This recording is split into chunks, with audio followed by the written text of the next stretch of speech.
Namaste and welcome to today's episode. We all know that our body works on a very simple mechanism. That mechanism is we eat the food get metabolized. When I say metabolized means it gets broken down into smaller pieces and that food is absorbed in the body. It goes through a various chemical enzyme enzyme reactions to produce energy, what we call as ATP within the mitochondria of a cell. Now ATP is what? Additional 5 triphosphate. Now this phosphate, it gets metabolized. It leaves the phosphate, one extra phosphate that it has, and from a triphosphate it becomes diphosphate. So it becomes ADP, and that released phosphate is nothing but energy. Okay. Then again the metabolic activity happens. It goes through a process, and again it gains energy and it releases energy. And this is the way the body works. So body works by generating energy. This energy is released into the overall body for its functioning, and this is how a normal human being works. How do we get this energy? We get this energy majorly through the food that we eat, through oxygen that we are breathing in.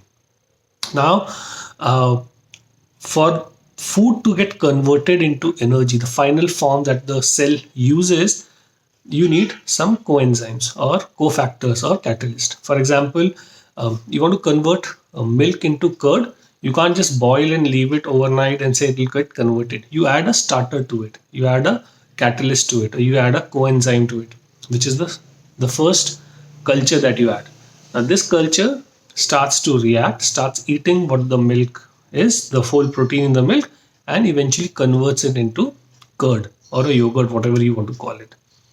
Now, similarly, the body needs certain coenzymes to convert the digested food into enzyme into something that can release energy for the cells to utilize that energy. And besides oxygen, besides water, the most important uh, mineral or a vitamin that you need is vitamin B as a whole range. But among that, there is something known as B2, which is also known as riboflavin, and it's known as the fat burner vitamin. So don't get me wrong, when I say fat burner, does not mean that it will help you lose fat, but what will happen is it will prevent uh, or it will support the catabolic activities in the body in terms of burning more, uh, metabolizing more of food for you to get better energy. Earlier, this riboflavin or B2 is also known as vitamin G, because vitamin G for vitamin green, because this B2 is greenish yellow in color, and that's the reason if you have excess of B2 intake in your diet, you will have a urine which is slightly greenish yellow in color, while the reports will always show as a normal. Okay, it's a water soluble vitamin, so it is processed in the body, but it is eliminated through your urine. Okay, now riboflavin work as a coenzyme which is one of the coenzyme that is derived out of it is flavins. Okay, now flavins are needed for metabolism of your carbohydrates, fat and protein. So any form of macronutrient that you're eating, you need some kind of flavins to metabolize them. Okay, uh, like thyroid is a metabolism. We know the thyroid is a metabolic hormone, so it slow thyroid means slow metabolism. Okay, or hypothyroidism that we call, and it works regularly through flavins activity. So if you do not have enough of B2 in your diet, your thyroid will not be able to metabolize properly, and you'll have a sluggishness. You'll not be able to think. You'll have mood swings. You'll have hair loss. You'll have weight gain, and that's why it is also known as a fat burner vitamin. Now, one of the coenzymes of flavins is FAD, which is got fat, which is flavin adenine dinucleotide. Okay, uh, it is needed to prepare fatty acid uh, for energy production. So we know that fat produces energy when it is converted into fatty acids. So there is no matter what food you eat, whether it is a carb, protein, or a fat, it gets metabolized and it gets metabolized into energy. Okay. Now for the fatty acids, the fat that is consumed, if you want to convert into energy, you need B2 very, very optimally in your diet. How much B2 you need? We need around, from for a woman is around 1.1, to a male around 1.3 milligrams per day. Now, you get this in abundant if you're eating whole grains. The moment you process your whole grain, that means when I say process, you convert them into flour or you heat them beyond a point. When you convert them into flour, the surface area increases, and due to the heat applied to it, this is a heat sensitive vitamin, so it gets evaporated or it gets burned out.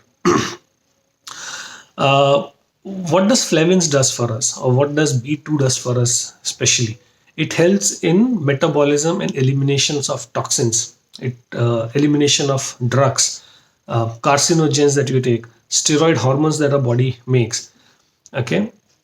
uh, and the most important thing, it helps our body to prevent against oxidation and the free radicals. So we all know that anything that the body does, okay, any sort of activity that we do, you create oxidative stress, you create free radicals in a body. That's how the normal metabolism works. Okay.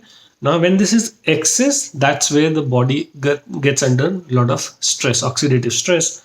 But in order to move this out and eliminate from body, you need vitamin B2. Now, what are the good sources of vitamin B2? Good sources are whole grains, dark leafy vegetables, something like spinach, broccoli, almonds, carrot, green beans, and eggs. Okay, these are commonly used food items, and these are rich sources of vitamin B2 in our body. Now, B2 gets absorbed in our intestines, okay, because that's where the microbes are. That's where the Krebs cycle or the citric acid cycle that we call for cellular metabolism happens, and that's where the food is getting absorbed from the intestinal tract into the bloodstream. But it gets eliminated through our kidney. So if you're drinking too much of water too quickly, you might flush out more vitamin B from your body, except for B12. So you should ensure that you're drinking your water slowly. You're taking whole grains, if not daily, then as frequently as you do. Going low on flour, be it any kind of flour, for even from a whole grain or a millet flour, if you reduce that consumption, you will be able to sustain more B2 in your diet, which will help to metabolize the fat, carbs, protein, generate more energy, prevent you from gaining and putting on excessive weight. Okay. Uh, while there are no clear-cut deficiencies that have been, or symptoms, or issues that have been linked to deficiency of riboflavin or B2, but severe deficiency of B2 can lead to inflammation of your eye membranes, inflammation of your skin, inflammation of mouth, inflammation of GI tract. Okay.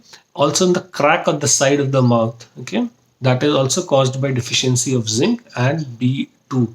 And there are a lot of people who are sensitive to light. They can't go out in light. Their skin gets irritated. They get swelling. They can't open their eyes properly in a normal daylight, which is a very rare condition, but some people have. That is also caused by B2 deficiency. Now, B2 works together with B6 and other enzymes. So, whenever you're taking any B vitamin, you should try to take something which is more bioavailable, which has got all the B vitamins as per the RDA that is needed. But again, before adding B vitamins in supplement form, the best form of adding any vitamin minerals is to supplement it through your food and have a proper digestion. So start eating your food slowly. See, add variety of foods, especially whole grains, okay, especially green leafy vegetables, especially seasonal vegetables in your diet. You will get enough B vitamins in your body, which the body can absorb and then utilize for all metabolic activities. But B vitamins are water soluble, so you have to ensure that you're daily repleting, you're adding them in your diet daily. People who go on certain fat diets, let's say a high protein diet or a high fat diet, low carb diet, can have some imbalances. Okay. These dietary choices are your personal choices. If your body adapts well to it, you want to have it something which can be sustainable for you, go ahead and do it.